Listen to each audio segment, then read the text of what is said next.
I mixed flour with butter and made this amazing recipe. In a large bowl, start by adding 400 grams of sifted wheat flour, 1 tablespoon of baking powder, and 1 teaspoon of vanilla sugar. Now get a 200-gram stick of unsalted butter and add to this mixture. Then grate all this butter, always flouring the part you're about to grate, just like I'm doing here. Next, mix to incorporate all the flour.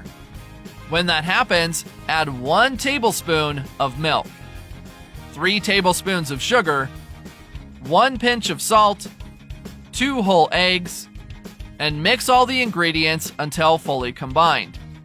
This is the right consistency.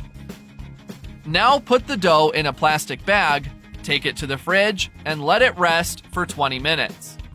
After this indicated time, remove from the fridge and transfer the dough to a floured sheet of parchment paper. Leave us a comment with the name of the city from which you're watching this. I'd like to give you a shout out and thank you for sharing this recipe. Then sprinkle the flour all over the table and cut 1/4 of this dough. We'll be using this 1/4 later in the recipe. Now stretch out the rest of the dough until it reaches a diameter of 35 centimeters.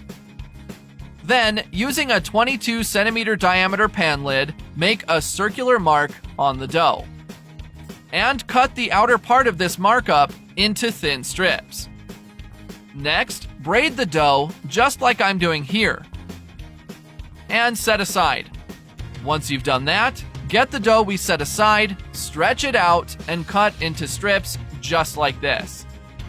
And set aside. If you made it here, that means you're enjoying our recipe. So click the share button and share this video with all your friends. It won't cost you anything, but for us, it will make all the difference. Now fill the pie we prepared with 350 grams of strawberry jam.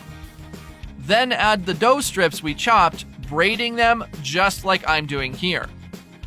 And garnish the edges with the rest of the braided dough. Finally, spread 1 beaten egg mixed with 1 tablespoon of milk all over the pie. Take it to a preheated oven at 180 degrees Celsius or 356 degrees Fahrenheit and bake for 30 minutes. But keep an eye out, this baking time may vary depending on the power of your oven. That recipe is ready. You may now get a slice and enjoy it. I really hope you like this recipe. Now I'll head back to the comments section and will continue to answer everyone who left the name of their city. And I'll also thank you for sharing this recipe. See you next recipe. Bye.